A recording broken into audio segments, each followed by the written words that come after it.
नमस्कार मित्रांनो, सादर आहे एक नवीन भयकथा.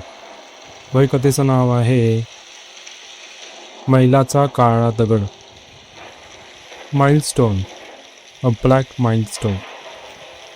भाग 1. मुंबई पुणे जुन्या महामार्गाजवळ खोपोलीपासून काही अंतरावर एक असा पट्टा होता ज्याबद्दल ट्रक चालक, टॅक्सीवाले आणि रात्रीचे प्रवासी फारसं बोलत नसत. बोलण्यासारखं काही नसल्यामुळे नव्हे, तर जे काही तिथे घडत असे त्याला शब्दात मांडणं अवघड होतं. त्या रस्त्यावर एक मोळकळीस आलेला मैलाचा दगड होता. दिवसात तो अगदी साधा दिसायचा. त्यावरचा रंग उडालेला होता, आकडे अर्धवट पुसलेले होते, बाजूला गवत वाढलेलं होतं. पण रात्री तो दगड जणू काही वेगळाच दिसत असे. काही चालक सांगत असत की गाडीच्या हेडलाईटजवळ तो अचानक आल्यासारखा वाटतो. काही म्हणत असत तो दगड प्रत्येक वेळी वेगवेगळ्या ठिकाणी दिसतो. काहींनी तर असा दावा केला होता की त्या दगडाजवळून जाताना त्यांच्या गाडीतील घड्याळ काही मिनिटांसाठी बंद पडलं होतं. पण हे सगळं लोकांच्या गप्पांमध्येच राहिलेलं होतं, जोपर्यंत अमोल त्या रस्त्यावर आला नव्हता. अमोल पुण्यातील एका लॉजिस्टिक कंपनीत काम करत होता. त्याचं काम म्हणजे वेगवेगळ्या गोदामांमध्ये माल पोचतोय किंवा नाही या बाबतीत काळजी घेणं. त्या रात्री तो कंपनीच्या कामासाठी मुंबईला गेला होता. परत होताना रात्रीचे 11 वाजून गेले होते. पावसाळ्याची सुरुवात होती. आकाश ढगांनी भरलं होतं. रस्त्यावर तुरळक वाहनं होती. गाडीच्या काचेवर सतत बारीक पावसाचे थेंब पडत होते. अमोल रेडिओ ऐकत शांतपणे गाडी चालवत होता. काही वेळाने त्याला जाणवलं की रेडिओचा आवाज अचानक खरखरू लागला आहे. त्याने स्टेशन बदललं, पण प्रत्येक स्टेशनवर जवळजवळ सारखाच आवाज येत होता. त्यामुळे त्याने थोड्या वेळाने रेडिओ सरळ बंद केला. महामार्गावर आता पूर्ण शांतता होती.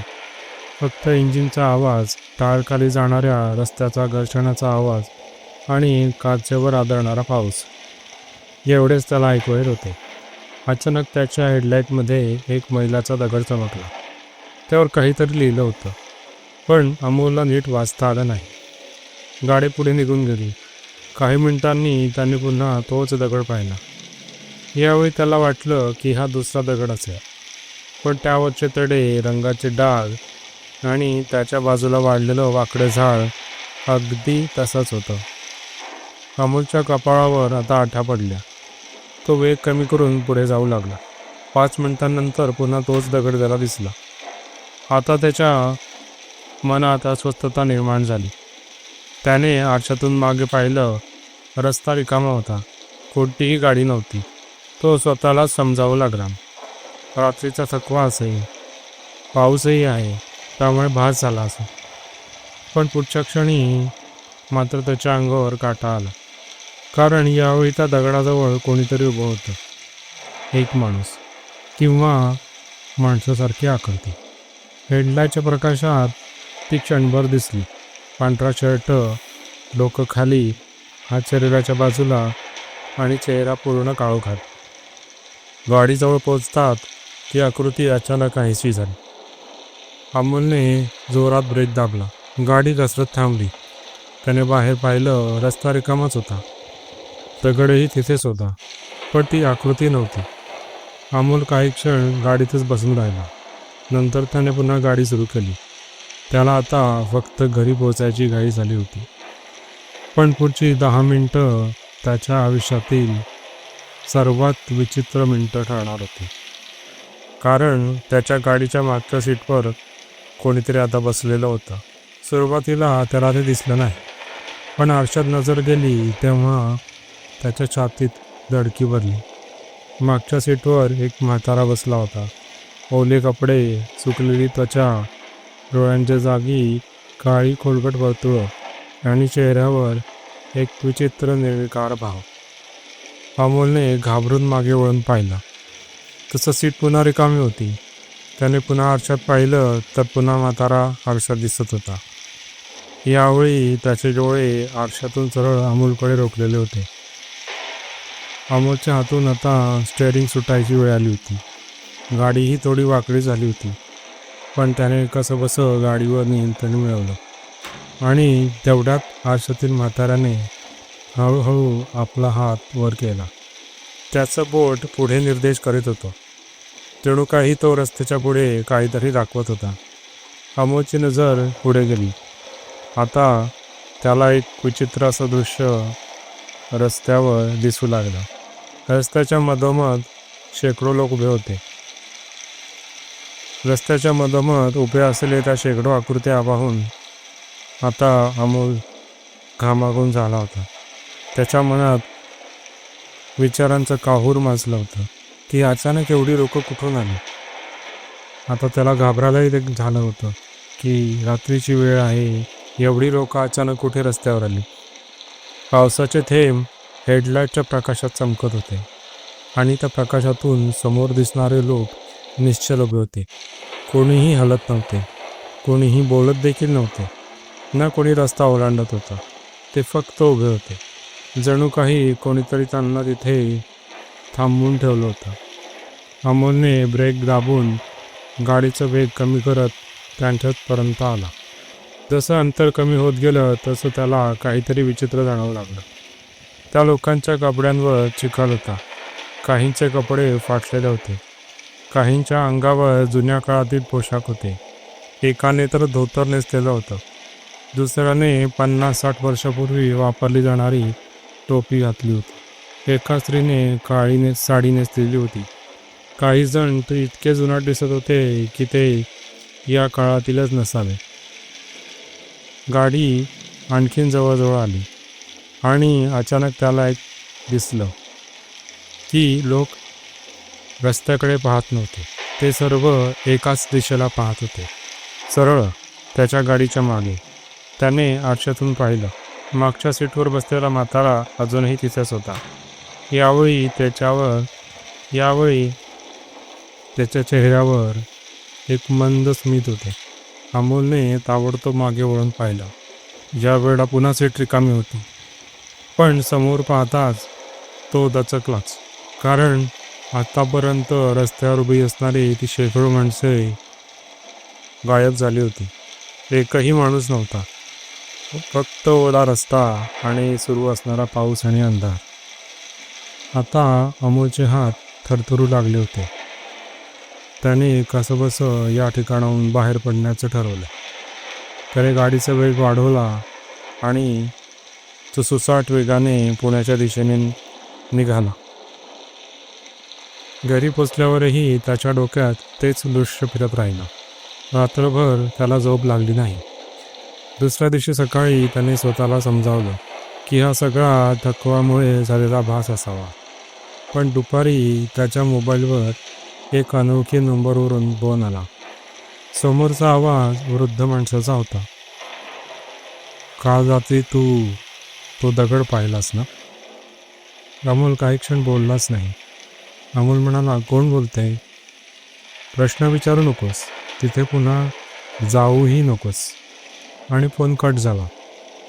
अमोलच्या अंगावर आता काटा आला. त्याने तो नंबर परत लावला, पण त्याला ऐकायला मिळालं की हा नंबर अस्तित्वात नव्हता. त्याला वाटलं कोणीतरी त्याची थट्टा करत असेल, पण त्याच्या मनात संशयाचं आता बीज पेरलं गेलं होतं. त्या संध्याकाळी तो कंपनीत गेला. काही जुन्या ट्रकचालकांशी बोलताना त्याने सहजता मार्गाविषयी विषय काढला. सुरुवातीला कोणी काहीच बोलत नाही, पण नंतर एक वृत्तचालक पुढे आला. त्यांचं नाव होतं देशमुख. 40 वर्षांपासून ते त्या मार्गावर गाडी चालवत होते. त्यांनी अमोलकडे बराच वेळ पाहिला, मग हळू आवाजात म्हणाले, तुलाही काळा मैलाचा दगड दिसला का? आता अमोलला आतून घाबरायला झालं. तुम्हाला कसं माहिती? देशमुख काही क्षण शांत राहिले. कारण मीही तो पाहिलाय. आजूबाजूचे इतर चालक लगेच गप्प झाले. त्यांच्या चेहऱ्यावरची भीती लपून राहत नव्हती. देशमुखने पुढे सांगायला सुरुवात केली. 20 वर्षापूर्वी माझ्यासोबत एक चालक काम करत होता. त्यांचं नाव होतं गणेश कदम. एका रात्री त्यांनी फोन करून सांगितलं की महामार्गावर काही विचित्र घडतंय. त्याला वारंवार एकच दगड दिसतोय. आता अमोल लक्षपूर्वक ऐकू लागला आणि मग अमोलने विचारलं. दुसऱ्या दिवशी त्याचा ट्रक रस्त्याच्या कडेला सापडला. अमोलने विचारलं, आणि तो? देशमुखांचा चेहरा आता गंभीर झाला होता. तो कधीही सापडला नाही. आता खोलीत शांतता पसरली होती. पोलीस, शोध पथकं, गावकरी सगळ्यांनी शोध घेतला, पण त्याचा मागमूसही मिळाला नाही. फक्त ट्रकच्या केबिनमध्ये एक गोष्ट सापडली. अमोलने विचारलं, काय? देशमुख म्हणाले, रक्ताने लिहिलेली 3 वाक्य. आता अमोल अजूनच जास्त घाबरला होता. काय लिहिलं होतं त्यात? देशमुखांनी हळू आवाजात सांगितलं. 1. दगड हलतो. 2. ते माझ्याकडे पाहत होते. 3. ते अजूनही भुकेलेले आहेत. त्या शब्दानंतर काही क्षणातच सगळीकडे शांतता पसरली. बाहेर पाऊस सुरू झाला होता. काचांवर पडणाऱ्या थेंबांचा आवाज आता ऐकू येऊ लागला होता. देशमुख पुढे म्हणाले, अमोल, तुला जर तो दगड दिसला असेल तर आता एक गोष्ट लक्षात ठेव. अमोल म्हणाला, काय? तो तुला पुन्हा शोधेल. अमोल आता काही बोलणार इतक्यात ऑफिसचे दिवे टुकलुकू लागले आणि 1, 2, 3 संपूर्ण ऑफिस अंधारात बुडालं. जनरेटर सुरू होण्याआधी काही क्षण काळोख पसरून राहिलेला होता. त्या काळोखात अमोलला एक आवाज आला, अगदी त्याच्या कानाजवळ, कोरडा, खरखरी आणि एका वृद्ध माणसाचा. मी पाहिलंय तुला. आणि तेवढ्यात जनरेटर सुरू झाला आणि लाईट परत आल्या. सगळे जिथे होते तिथेच होते, पण अमोलच्या टेबलावर आता काहीतरी नवीन होतं.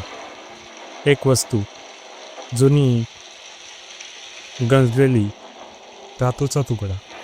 त्यावर चिखल लागलेला होता आणि त्यावर कोरलेला होता तोच जो त्या मैलाच्या दगडावर कोरलेला आकडा होता, 13. आणि त्याच क्षणी अमोलला एक गोष्ट आणखी जाणवली. त्याच्या शर्टच्या खिशामध्ये कोणीतरी कागद ठेवून गेलेला होता. तो कागद त्याने उघडला. त्यावर फक्त एकच ओळ लिहिलेली होती.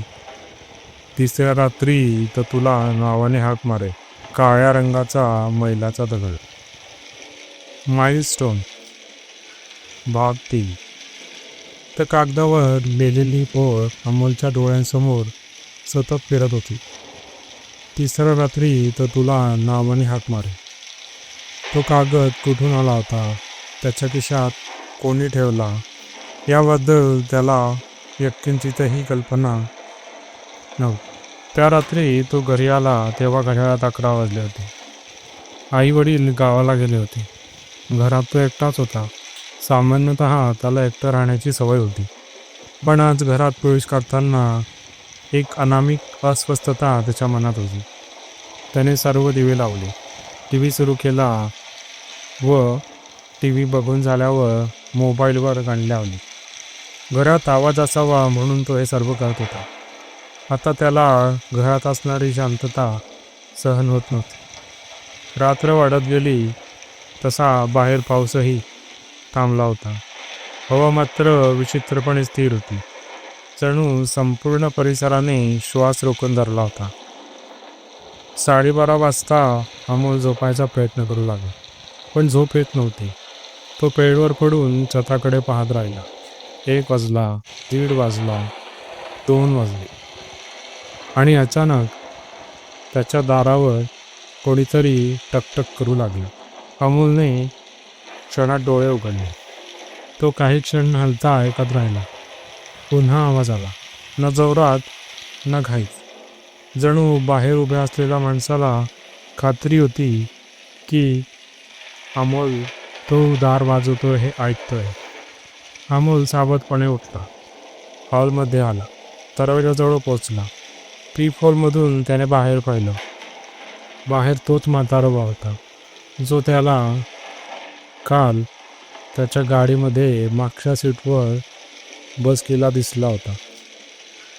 ओले कपडे, वाकलेलं शरीर, चेहऱ्यावर एक निर्जीव शांतता. पण यावेळी एक गोष्ट वेगळी होती. तो सरळ पीप हॉलकडे पाहत होता. जणू त्याला माहीत होतं की अमोल आतून त्याच्याकडे पाहतोय. अमोल घाबरून मागे सरकला. त्याने पुन्हा पीप हॉलमध्ये पाहिलं. म्हातारा अजूनही तिथंच होता. न हालचाल, न आवाज, फक्त नजर. 2 मिनटं गेली, 5 मिनटं गेली, 10 मिनटं गेली. म्हातारा तसाच उभा होता. अमोलने पोलिसांना फोन करायचा विचार केला. पण त्या क्षणी घरातले दिवे गेले आणि संपूर्ण घर अंधारात बुडालं. मोबाईलचा प्रकाश चालू करताच त्याच्या हाताला कंप सुटला. बाहेरून आता टकटक येत नव्हती. त्याऐवजी दरवाजाच्या पलीकडून एखादी व्यक्ती किंवा एखादा प्राणी नखाने लाकूड खरवडत असल्याचा आवाज येत होता. खर्र खर्र खर्र. आवाज हळूहळू वाढत होता. अमोलने धाडस करून पुन्हा पीपलकडे पाहिलं. यावेळी बाहेर कोणीही नव्हतं. कॉरिडॉर पूर्णपणे रिकामा होता. त्याने सुटकेचा निश्वास सोडला. जिथे पीपलमधून दिसणं कठीण होतं, तिथे आता एक डोळा होता, मोठा, पूर्ण उघडा, आणि सरळ त्याच्याकडे तो पाहत होता. अमोल किंचाळत मागे पडला. मोबाईलही हातातून निसटला. तो पुन्हा दरवाजाकडे पाहेपर्यंत बाहेर सर्व शांत झालेलं होतं. मगाची ऐकू येणारी खरवळ आता अचानक थांबली होती. त्या रात्री त्याला झोप लागली नाही. सकाळ होताच तो थेट जुन्या नोंदी शोधण्यासाठी निघाला. त्याच्या मनात एक विचार होता. हा मैलाचा दगड क्रमांक 3 म्हणजे काय आहे? तो दुपारी जिल्हा अभिलेखागारात पोहोचला. जुन्या अपघातांच्या आणि रस्त्यांच्या नोंदी तिथे जतन केल्या जात असत. सुरुवातीला कर्मचाऱ्यांनी त्याच्याकडे फारसं लक्ष दिलं नाही. पण अनेक फायली चाळल्यानंतर एका रिटायरमेंटला आलेल्या अधिकाऱ्याने त्याला मदत करायचं ठरवलं. त्या अधिकाऱ्याचं नाव होतं जोशी. जवळजवळ 60च्या आसपास आलेला, जाड चष्मा असलेला आणि आश्चर्यकारक स्मरणशक्ती असलेला हा व्यक्ती. अमोलने दगड क्रमांक 13बद्दल विचारताच जोशींचा चेहरा बदलला. तू हे नाव कुठं ऐकलंस? काही जुने अपघात शोधतोयस? जोशी काही क्षण विचार करत राहिले. मग ते एका धुळीने माखलेल्या कपाटाजवळ गेले. आतून त्यांनी एक जाड फाईल बाहेर काढली. फाईलवर लिहिलं होतं, महामार्ग विभाग, विशेष नोंद, 1924. अमोलने फाईल उघडली. आतली कागदपत्र पिवळी पडली होती. शाई फिकट झाली होती. पहिल्याच पानावर एक अहवाल होता. दिनांक 17 ऑक्टोबर 1924. त्या काळी त्या भागात नवा रस्ता बांधण्याचं काम सुरू होतं. कामगारांचा एक गट रात्री अचानक नाहीसा झाला होता. एकूण 13 जण होते. शोध घेतला गेला, जंगलं पिंजून काढली गेली, पण एकही कामगार सापडला नाही. फक्त एका जागी जमिनीत विचित्र खड्डा सापडला आणि त्या खड्ड्याच्या मध्यभागी एक काळा दगड त्यांना दिसून आला. कुठून आला ते कोणालाच माहीत नव्हतं. कामगारांनी सांगितलं की त्या दगडाजवळ उभं राहिलं की कुजबूज ऐकू येते. रात्री तिथे सावल्या दिसतात आणि काही वेळा जमिनीखालून रडण्याचे आवाजही येतात. अमोल वाचत राहिला. पुढचं पान पाहून आता त्यांच्या अंगावर काटा आला. कारण त्या काळ्या दगडाचे फोटो तिथे लावलेले होते.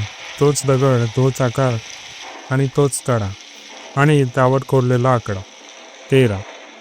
पण पुढच्या नोंदीने त्याला अधिक हादरवलं.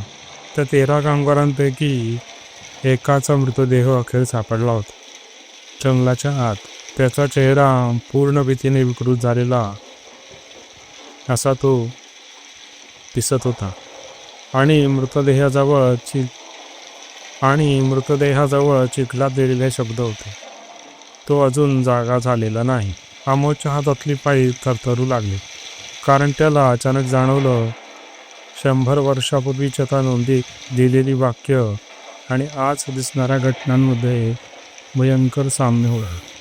जोशी शांतपणे त्याच्याकडे पाहत होते. मग त्यांनी हळू आवाजात विचारलं, काल रात्री तुला कोणी भेटायला आलं होतं का? तुम्हाला कसं माहिती? जोशींनी उत्तर दिलं नाही. त्यांनी फक्त फाईलमधलं शेवटचं पान त्याच्यासमोर सरकवलं. त्या पानावर असलेला फोटो पाहताच अमोलच्या हातातून जवळजवळ फाईल निसटली. कारण त्या फोटोत उभा असलेला माणूस दुसरा तिसरा कोणीही नव्हता, तर तोच म्हातारा, जो त्याला आतापर्यंत 2 वेळेस त्याला दिसला होता. 1 त्याच्या घराच्या बाहेर आणि 2 त्याच्या गाडीमध्ये. आणि फोटोखाली एक तारीख होती, 1924. धन्यवाद. पुढील भाग क्रमांक 4 लवकरच.